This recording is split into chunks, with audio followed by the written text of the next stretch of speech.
When we think of a Star Trek future, we see a peaceful, badass, unified world where money is no longer used. However, getting from here to the 23rd century will be a bumpy and painful ride as the storyline goes.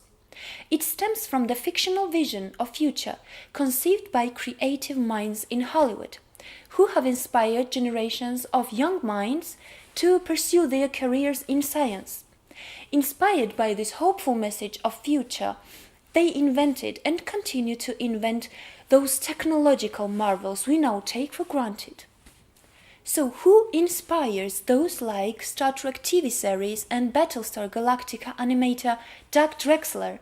You're watching Indicator, and today we will talk about Jacque Fresco and his project Venus, which is one such source of inspiration. I'm sure you will find it a fascinating experience. Decades before the Star Trek pilot aired, Jacque Fresco began working to plant intellectual seeds of resource-based economy. This is very familiar for those inspired by the possibility of Star Trek future, but with one notable difference. Jacque's vision goes where no Star Trek storyline could ever go. It goes to a nuts and bolts roadmap of human engineering required to make it happen. Fresco's project originates in Venus, Florida, USA. Upon entering the site, you are instantly greeted by spectacular images portraying streamlined houses, futuristic skyscrapers, flying vehicles, and cybernetic cities. The homepage begins with this proclamation: the Venus Project is an organization that proposes a feasible plan of action for social change, one that works towards a peaceful and sustainable global civilization. It outlines a cybernetic government, because the human mind is far too simple to handle and to put into practical use all of the voluminous information that is required to operate highly advanced and technical world society. Eventually, central cybernetic systems will coordinate all of the machinery and equipment that serve entire cities, nations, and ultimately the world. One can think of it as an electronic automatic nervous system, which is extending into all the areas of the social complex. Resource-based economy. Simply stated, resource-based economy utilizes existing resources rather than money, and it provides the most equitable method of distributing those resources in the most efficient manner for the entire population. It is a system where all of the goods and services are available without using money, barter, credits, or any other kind of debt or servitude. Because Earth is abundant with plentiful resources, and today our modern practice of rationing resources is irrelevant and counterproductive to our survival. By the way, Project Venus is not the first and the last eco-friendly futuristic project that is loved by the fandom of science fiction. Arcosanti is a projected experimental town with a molten bronze bell casting business in Yavapai County, central Arizona. Its archaeology concept was designed by the Italian-American architect Paolo Soleri. He began construction in 1970 to demonstrate how urban conditions could be improved while minimizing the destructive impact on the earth. He taught and influenced generations of architects and urban designers who studied and worked with him there to build the proposed town. In a monetary system, the major aim is profit. Maintaining the competitive edge and the bottom line is all that matters. The social and health problems that arise from mass unemployment of people rendered obsolete by automation are considered irrelevant, if they are considered at all. As long as the social system uses money or barter, people and nations will seek differential advantage by maintaining their economic competitive edge, or by military intervention. All of us, even top executives, are slaves of modern monetary system. We stay at jobs we hate in order to buy more gadgets we do not need, or to build up earned time off so we can escape from the reason why we need vacation at the first place. There's no money in Star Trek. Everything is designed to clean itself and work indefinitely. To quote Captain Picard from Star Trek First Contact, "The economics of the future is somewhat different. You see, money doesn't exist in the 24th century. The acquisition of wealth is no longer the driving force in our lives. We work to better ourselves and the rest of humanity." Also from the Deep Space Nine episode In the Cards. Come on, knock. No, why not? It's my money, Jake. If you want to bid at the auction, use your own money. I'm human. I don't have any money. It's not my fault your species decided to abandon currency-based economics in favor of some philosophy of self-enhancement. Hey, watch it. There's nothing wrong with our philosophy. We work to better ourselves and the rest of humanity. What does that mean exactly? It means we don't need money.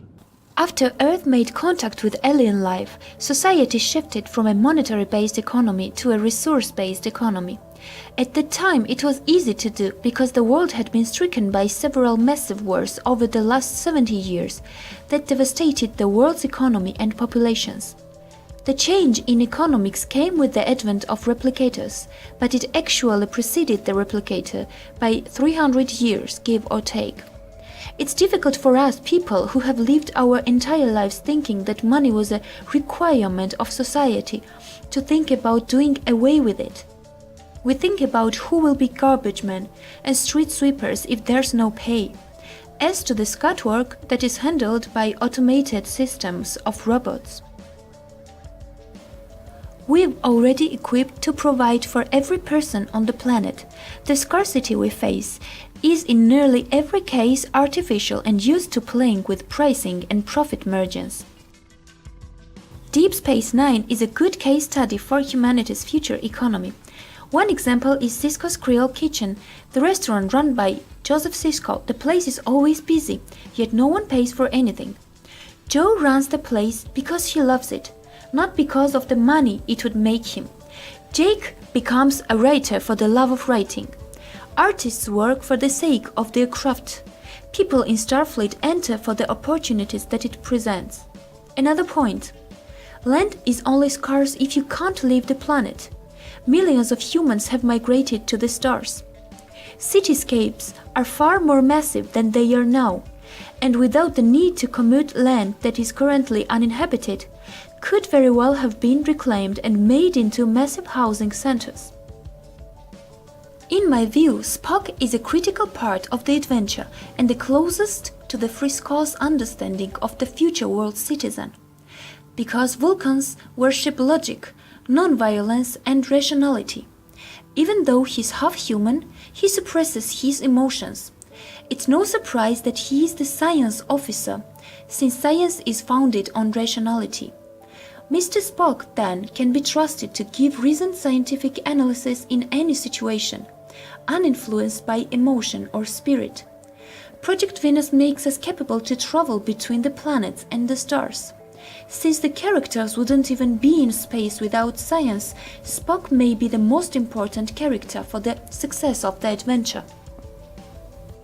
Another similarity between Star Trek and Fresco's utopic world is the language of relevance.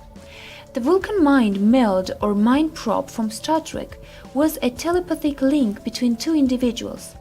It allowed for an intimate exchange of thoughts, thus in essence enabling the participants to become one mind, sharing consciousness in a kind of gestalt. Normally it was employed only by Vulcans. It was a deeply personal thing, part of the private life, and generally not used on aliens.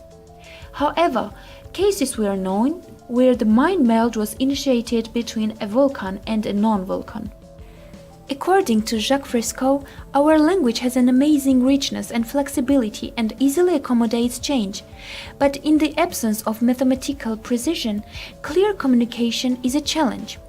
The future language may transcend words as we know them in favor of a series of sound sequentially arranged to produce a desired response in others. Language is often an attempt to control behavior through the transfer of information, valid, invalid, or even irrelevant to the situation.